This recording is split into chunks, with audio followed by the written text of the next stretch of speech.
Welcome to Sports Talk with Steve Jones, the daily talk show with the voice of Penn State football and men's basketball.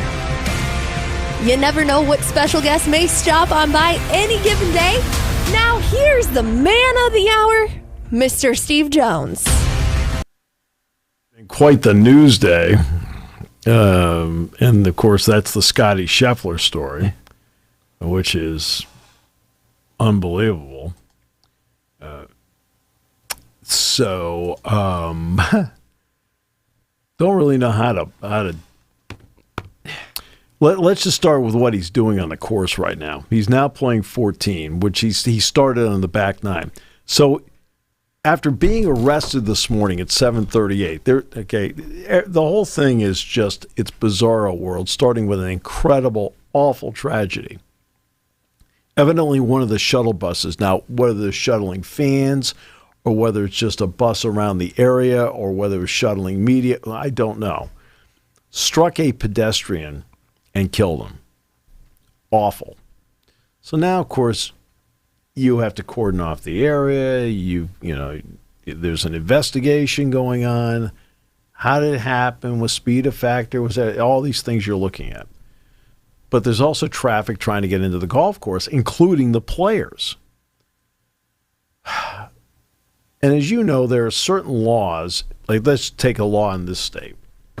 If a police officer has somebody pulled over to the side, or a police officer themselves is pulled over to the side, and it's a four-lane road, you have to go to the outside lane and go around. It's Pennsylvania law. Okay. Well, there's certain laws that come into play when something like this happens, and they're directing traffic.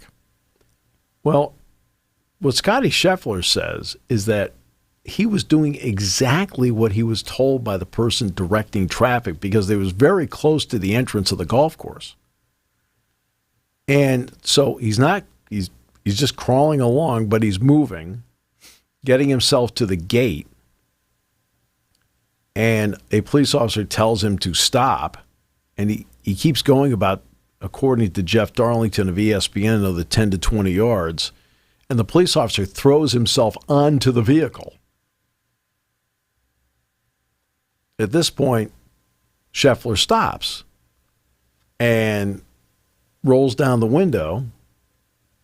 The officer opens the door and I guess yanked him out of the car and then threw him face down on the car and arrested him, cuffed him. Like, okay. And then he's taken over and he's booked. We'll get to the charges in a moment. So he finally is released on his own recognizance. He then goes out and he starts on the back nine today at Valhalla. He birdies 10. He then botched up 11, but he bogeyed it. He then came back with a 30-foot birdie putt on 12. He's 1 under for the day. He just parred 13. He's now playing at the par 3 14th. Like, okay. I mean, other than that, right now he is at 5 under par, 1 under for the day. He's 4 shots back. But the entire deal is bizarre. And he has been charged, let's see, this is what he's been charged with. Second-degree assault of a police officer. I think that's from the officer throwing himself on the car to stop him, and that he didn't stop that second. Third-degree criminal mischief, reckless driving, disregarding traffic signals from an officer directing traffic. The assault charge, by the way, is a felony. The others are misdemeanors. All right? They say Scheffler was released at 8:40 without bail. Scheffler said, I was proceeding as directed by police officers. It was a very chaotic situation, understandably so, considering the tragic accident that occurred earlier. But there was a big misunderstanding of what I thought I was being asked to do. I never intended to disregard any of the instructions. I'm hopeful to put this to the side and focus on golf today. Of course, all of us involved in the tournament express our deepest sympathies to the family of the man who passed away earlier from the accident this morning. It truly puts everything else into perspective. ESPN reporter Jeff Darlington witnessed the accident. He said Scheffler was trying to drive around the crash scene on the median. A police officer instructed Scheffler to stop, but Scheffler continued to drive about 10 to 20 yards before the entrance. At one point, an officer attached himself to the side of the car, not the front, but the side. Scheffler then stopped his car as he turned into the entrance of Valhalla. After about 20 to 30 seconds, Scheffler rolled down his window to talk to the officer. The officer grabbed Scheffler's arm and pulled him out of the vehicle, according to Darlington. The officer reached inside the vehicle to open the door, and once Scheffler was pulled out, he pushed him against the car and placed him in handcuffs. Darlington was standing at the entrance when Scheffler was detained. Darlington said Scheffler turned to him and said, "Can you help?" According to Darlington, an officer then instructed him to back away. "I need you to get away. Right now he's going to jail and there's nothing you can do about it." Okay. Right. The officer identified in the arrest as Detective Gillis was dragged to the ground and suffered pain, swelling, and abrasions to his left wrist after the car accelerated forward, according to a police report. The officer was dressed in a highly visible reflective jacket when he stopped Scheffler's car to give instructions. The arrest sheet said Gillis was then taken to the hospital for his injuries. Hopefully he's all right. Stephen Romines is Scheffler's attorney. He told ESPN the golfer attempted to enter Valhalla as he had been instructed to earlier, unaware that there had been a fatal wreck just up the road.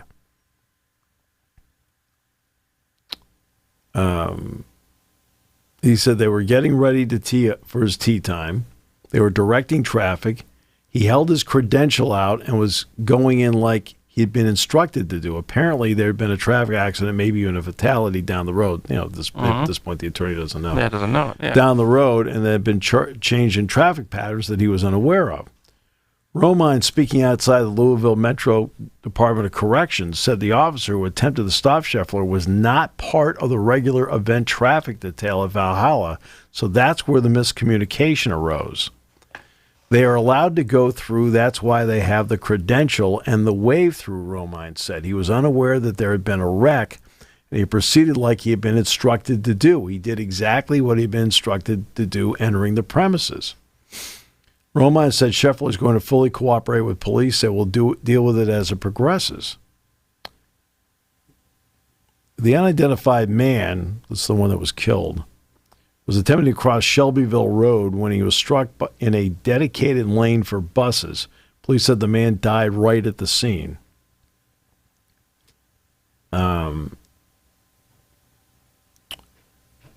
Several police and first responders were still at the scene at 6:45 this morning. Traffic had been backed up on the roadway in dark, wet conditions, and shuttle buses bringing fans to the golf course had been stopped.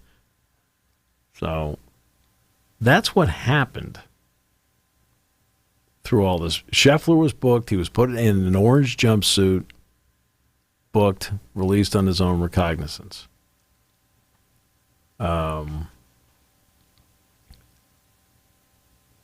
It's first of all, hopefully the officer's all right. Absolutely. I mean, that's the number one thing.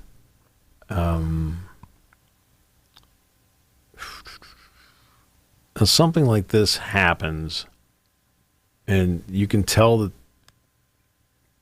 communication is always the best way to handle anything. No question. Right? This is a chaotic situation. All right? Okay, somebody's died. Right? So it's chaotic to begin with.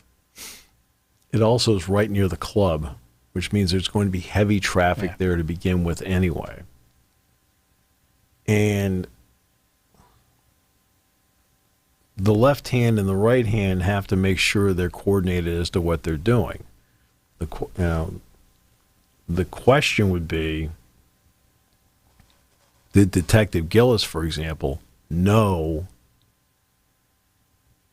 what Scheffler had been told to do?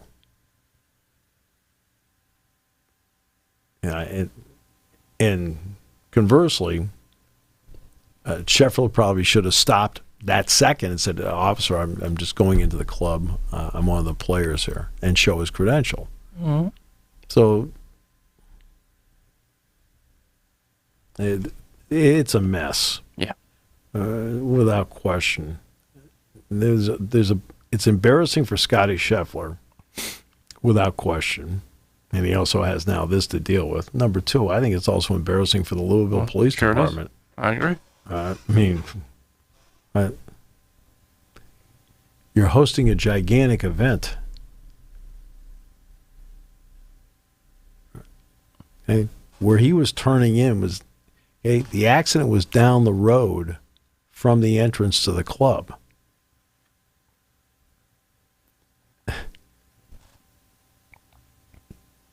No offense, in a tour that doesn't have a lot of recognizable people, Tiger Woods being one, this is the guy everybody's been talking about. But you didn't figure it out?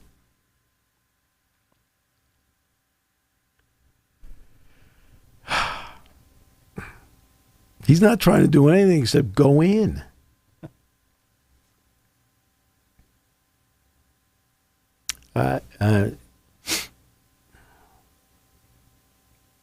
This is just one of those.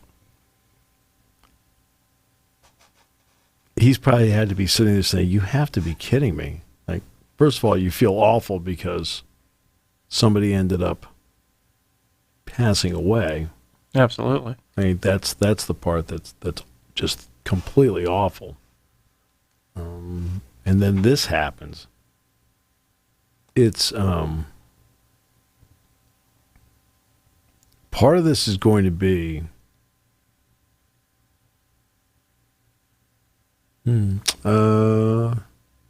how stubborn everybody gets about this.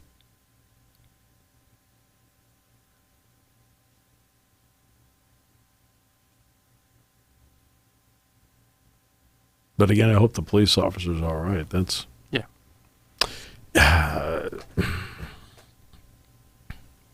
evidently he was strong enough to pull him out of the car.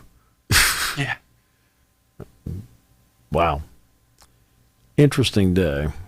So we'll see how it plays out.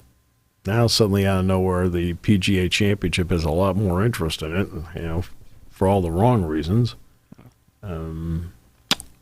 And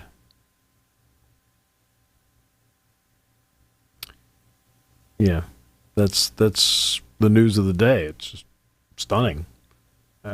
He's out there playing Scotty Scheffler golf, so it probably feels like a sanctuary to him. Last night, the T-Wolves just absolutely crushed the Nuggets. So they go back now, Game 7. I mean, what, they won by 45 points? Yeah. 115-70. Yep. Yeah. And who knows? Game 7. This is one of those series where nobody knows what's going on. First two games are in Denver, Minnesota wins. Next two games are in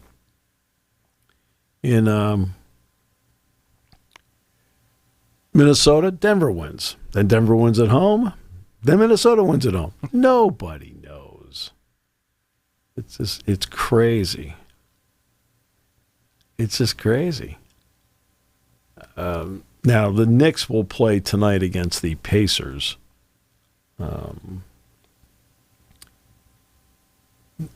Kyle Leff is already pacing in the hallway as we speak. It's just embarrassing. But that's the big one tonight. Can Indiana win at home and force a seventh and deciding game at Madison Square Garden? Yeah, it's been an interesting series. I think it has that feel of the Pacers and Knicks of years past. Obviously not the star-studded lineup that you had at that point. You have superstars playing right now, without a doubt. Mm-hmm. But I think that it doesn't necessarily have that entire mystique, but you feel a little bit of it, and it'll be interesting. And obviously the Knicks will be without Anunoby again, who I think is a big loss for them. I think it takes away a lot. And yeah, we'll see if the Knicks can close it out and potentially have what could be one of the highest rated conference finals in a while. I think if you get a Knicks Celtics conference finals. No, it will be if they can get that far. Let's see how Indiana plays tonight and go from there. The seventh and deciding game at the Garden would be very intriguing. Yeah, no doubt about it. Very intriguing. And then in the Stanley Cup last night, Chris Kreider, the natural hat trick. He scored 3 goals in 9 minutes last night. They were down 3-1, got an empty netter late, and won 5-3 over Carolina. So they're in. Now they await the Florida Bruins winner, and Game 6 of that one. I think that's tonight too, isn't it? I believe it is. I think so. Yeah, and Vancouver beat Edmonton last night. So they're up 3-2. That goes back to Edmonton now for Game 6.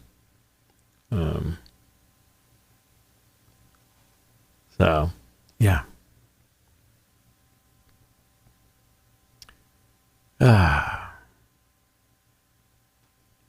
Crazy day. Yeah, that's for sure. Crazy day. Crazy weekend. Yeah, so far. Still got a lot left in it. Jeez.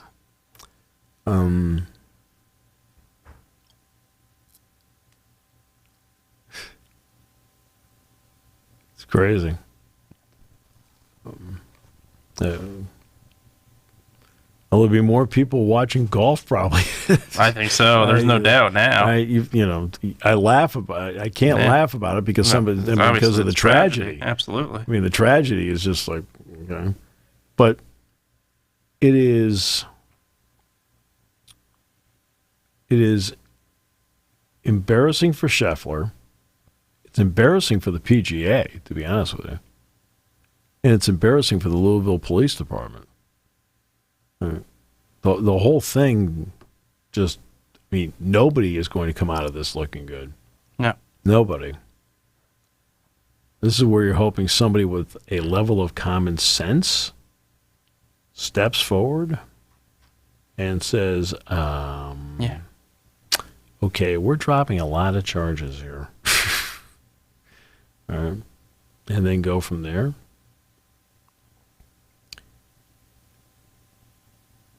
Obviously, we didn't witness it, but I did see Jeff Darlington's video this morning. I think the Louisville police thought for a moment that he was a part of Scheffler's team entourage, and then he had to identify themselves as a member of the media. And you could tell just by Scheffler's reaction that he's like, I don't know what I did. Yeah. He says, can you help here? He says, I don't really know. In other words, he had that like, I don't know what I did. It's bizarre. But right now, number one, and first and foremost, I mean, your condolences to the man that was killed. I mean, just awful. And that's number one. I mean, you can't. You just think one moment on something like that, and you can't bring somebody back, and so that's awful. And that's one. But after that, it becomes a series of you have to be kidding me moments.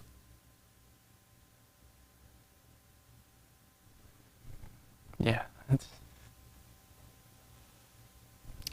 Oh, well, we'll see how, he's been playing decently today, so we'll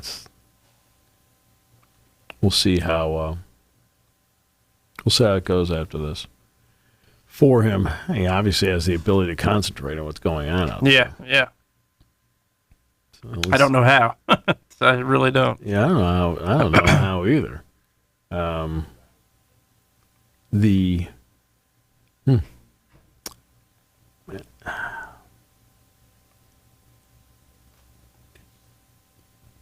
me ask you this. I'll get that as soon as I'm done updating him.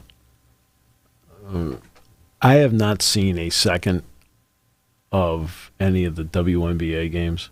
Right.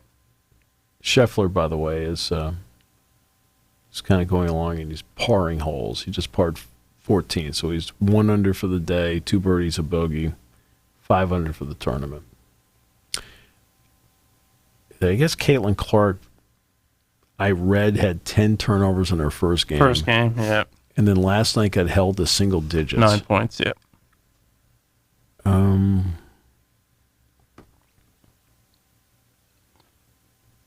They got absolutely blown out last night. Well, I know. I think that's part of it. I know her team's not Yeah. good. I mean, I understand that. Yeah. I wonder what all this does, because the league's banking on her. No question. Yeah, absolutely. They have a good. Again, what did I say when she was picked? I'll just go back to what I said, and we'll see how it plays out. Yeah. I said the ratings for her first game are going to be really good. Terrific. Right. I said as the summer goes, they're going to go down, down, down, down, down. I know. I don't mean like plummet into the No, but they're not going to be the same. But they're going to slide down. If she continues to have performances like she's had in her first 2 games, they're going to slide. And wow.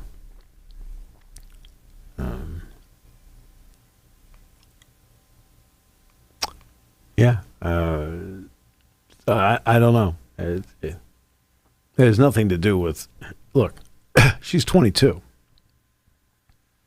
Yeah. When the speed of the game and also the speed of her teammates gets up to speed. Yeah. Yeah. That's a big issue. And also getting stronger. Yeah, that's a huge part of it.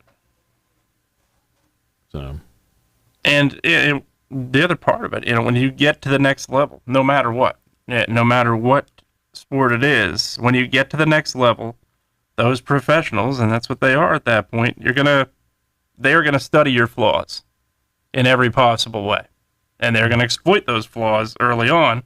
It's up to you as the athlete to be able to adjust to make yourself better, or make sure you don't completely struggle into that. And I think without a doubt, what you're seeing early on, you've seen the same flaws Clark had at Iowa being exposed a little bit. And it's ultimately up to Clark to adjust and up to the Indiana to adjust.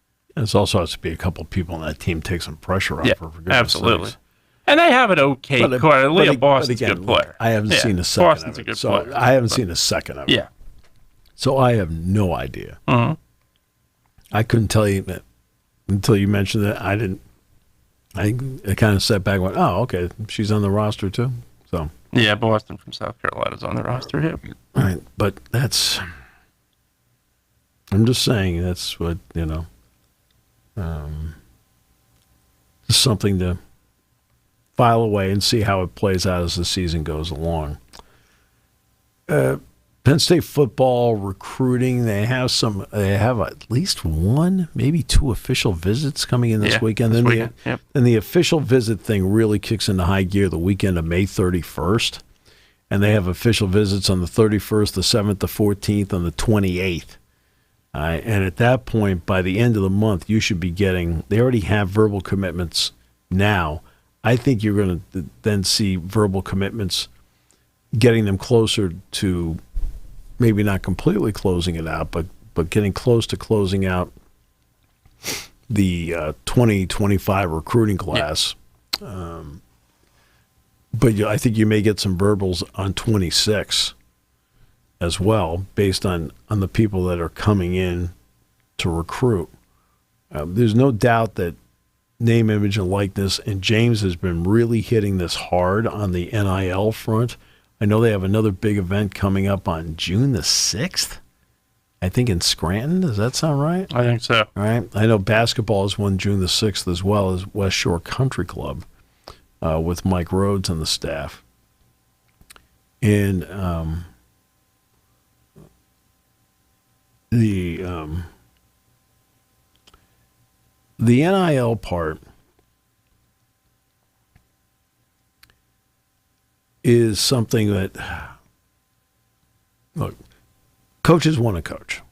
Sure. Right? That's what they love to do. They love to coach.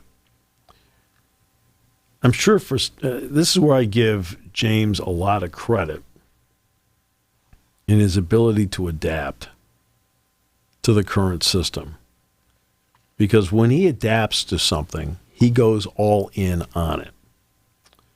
And he's in a position where he knows that he needs to lead on the NIL front. So he's been doing it. And he issued a public call for more NIL support yesterday on social media. He's been going to events. He's been speaking at events. He and I talked about this down in Philadelphia before that group there, which is terrific. And Saquon was there and so forth. And your name came up in disparaging terms. Like, I'm trying to understand what you did and all the praising I gave that guy. I'd like to know what congratulatory praises and handshakes. I'll tell you, it just goes by the wayside. Yeah, the problem is some of them, it's like in the parking lot. He looks over and says, "What are you doing here?" Maybe it's the location of the praise, right? And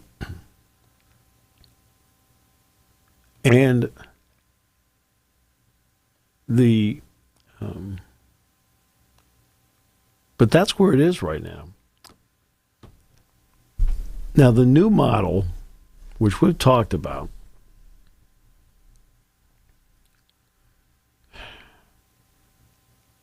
what the NCAA needs, and I mentioned this before, and that is to get an antitrust exemption.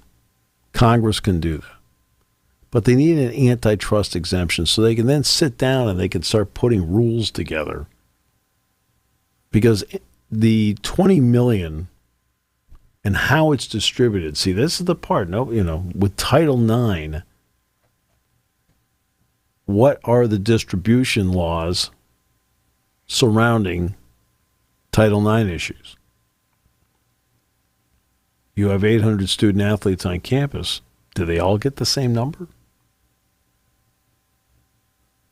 Or does football get a different number and men's basketball and women's basketball get a different number, but the number being the same for each, and then different numbers for other sports? I mean, I don't know how you do it. That's why somebody else is in management and I'm not.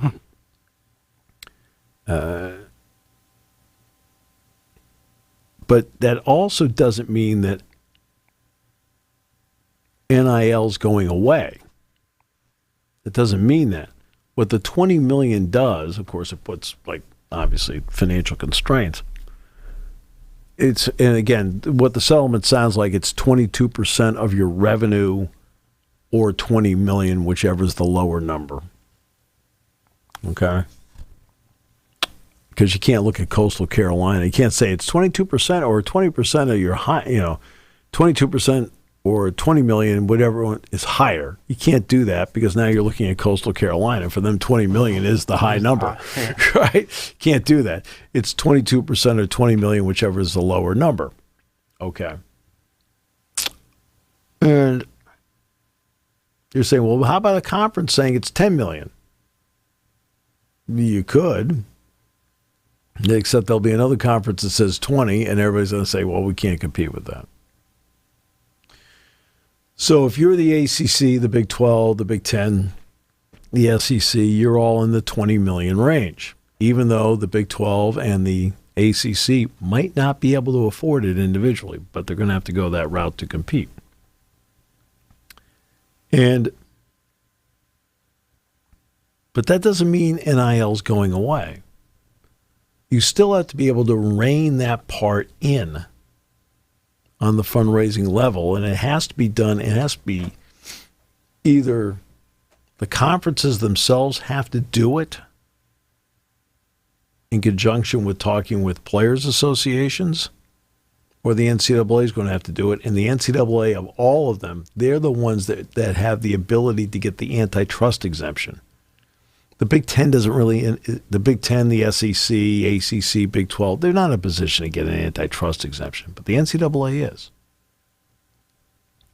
So for those who say that the NCAA is still worthless, there is that possibility that their value comes in their ability to get the antitrust exemption, which then allows them to put in place parameters surrounding, negotiated parameters surrounding NIL and transfers. The $20 million doesn't solve all this, but it does solve part of it. Part of it, sure. And everybody's in a different financial position. Can Penn State at this hour as an athletic department handle $20 million? Yes. Doesn't mean it's easy, but yes. But you're going to have to come up with other ways of doing it, which we've talked about. Can you go to donors? Sure. You can do that. Can you raise prices? Sure, you can do that. But my thought is the advertising route. And this is where the NCAA can come into play too. Hey, let's open the door on advertising. Let's open the door. Sure. And that helped solve the Olympics in 1984. Peter Ueberroth, the LA Olympics in 84 was headed for financial mediocrity. Mm-hmm. I don't know, disaster, but let's say financial mediocrity. They're going to lose money. He stepped in and said, hey, look, we need an entire new model here. So he put a model in place where suddenly McDonald's is involved, and I don't know who the other Olympic sponsors are, whatever. We just go with the one because, I mean, you're in here eating 12 Big Macs a day. Too many? Way too many. Half dozen? No. Wow. No. You're more of a filet of fish guy? No. Chicken sandwich, more so. Okay, so Yeah. so a dozen chicken Dozen sandwiches. chicken sandwiches. Okay, perfect. I'd be broke pretty quick. Well, I didn't send you over to Kelly's. Come on. All right. But they became an official Olympic sponsor. I think Coca-Cola is another one. Yeah, they both were. Right. Yeah. And McDonald's, I think, was the big one. Right, and that's how he did it. You know, in conjunction with his staff, Right. but he was the brain trust behind it. And in a lot of ways, in this country, he saved the Olympic movement. Because, the 84 Olympics were a huge success for the United States without question, but financially, he carved out something for everybody where they sat back and went, oh, we can do this too. Well, suddenly you go to Seoul in 88 and they can sell the same way. Barcelona, especially. Barcelona, when no question. 92 was incredible. Yeah. Lillehammer, and other places that, the Winter Games were doing the same thing. Atlanta did the same thing. Nagano. Yep. And that's how they got everything back on track. Now, 2002, the Winter Olympics in Salt Lake City were not going well, and to his credit, Mitt Romney, again, no politics here, please. I'm just saying he was the person who stepped in and came up with the plan, the same thing, to get them out of what was going to be a debt-ridden situation in Salt Lake City. So you already have examples of what it means and what to do. The NBA has done a brilliant job of doing logos tastefully. We can question Love's truck stops on Oklahoma City with the big heart and the right. Okay, that's like, it's not that subtle. Okay, that's the only one. Like Crypto.com, very subtle. Vistaprint, very subtle. The Sixers are crypto, right? Are they crypto or are they StubHub? They used to be StubHub. Right, but I think they're crypto, now. I think. Yeah. But again, subtle. Yeah. It's there. And it's not something that the fans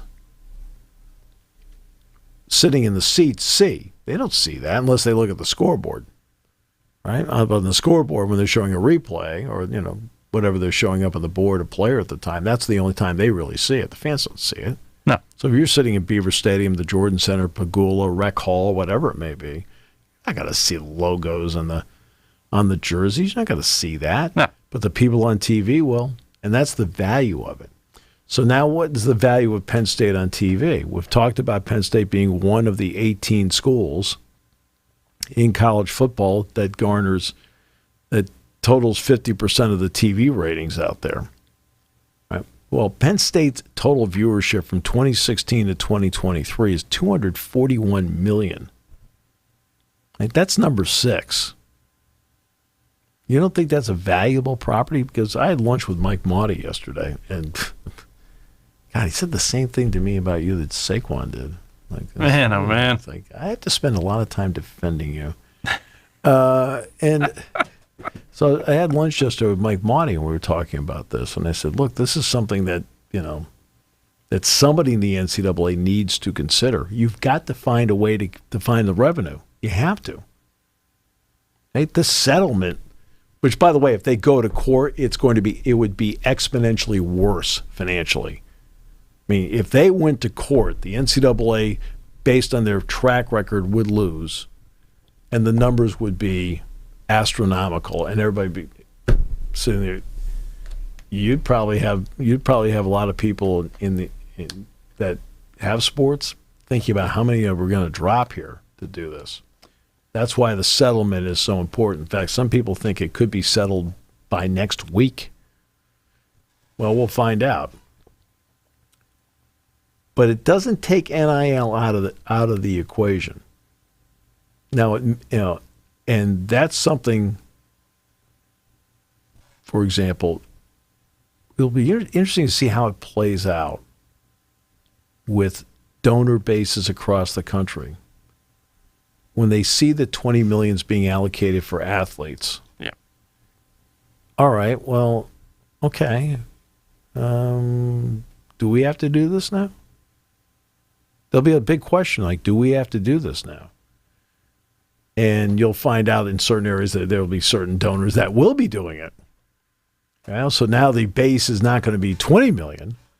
Your base could be 30 to 35 million to dole out. So that's why you have to just keep pushing forward if you're a James Franklin, if you're a Mike Rhodes or whomever it may be,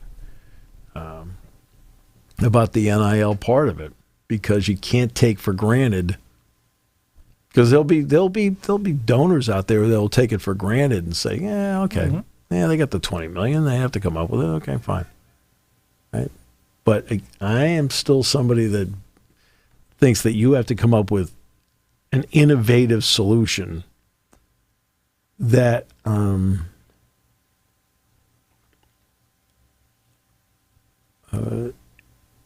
it's not so innovative.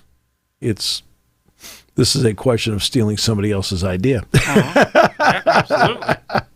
Right? It's an idea that's working. But it's, I was going to say, it's an idea. It's working. It's the biggest part of it. Yeah. Right now in the NBA, you have teams in the NBA that are getting $10 to $15 million per year off of the logo program. 10 to 15 million per year off the logo program. Well, man, does that ever make a dent in the 20 million number? Because the 20 million number is not a one-time payment. It is in every year it has to be in there. Every year.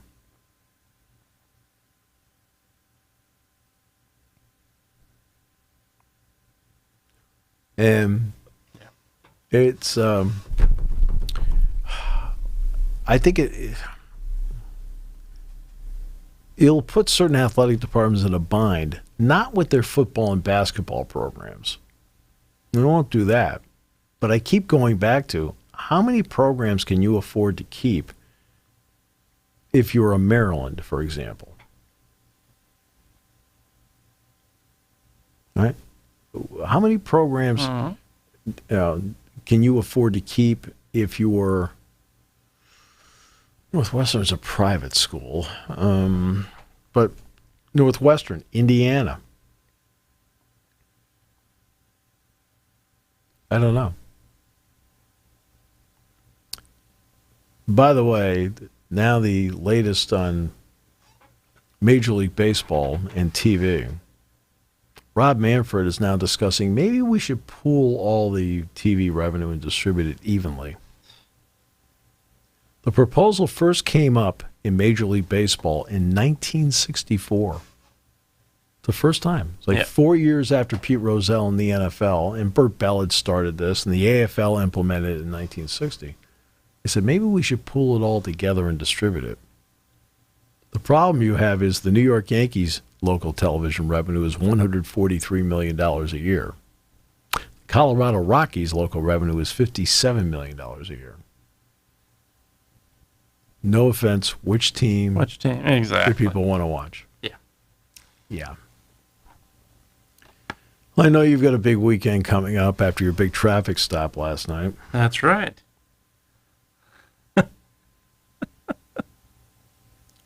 That part where you kept screaming, I'm Jose Canseco, I'm Jose Canseco, did not help. That didn't help it, no. I'll tell you. Did not help. I'm Jason Lord. And? I know. I can't believe that's supposed to mean something to me. Yes, it is. You don't understand. I'm Jason Lord. Oh, God. You sure about Pete? I worry about you. I really do. And I got to give you credit. Right? You give us a lot to worry about. That's right.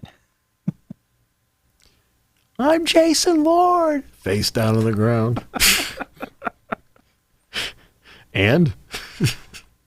And they said I should have had the right to remain silent, and I just wanted to make sure I got a few things in before I was silent. Just so you know, in that situation, just an opinion, that's a bad strategy. Probably. Oh, man. Yeah, we're back on Monday. Are you back Monday? I don't think so. I think Kyle's back Monday. And Oh, sorry.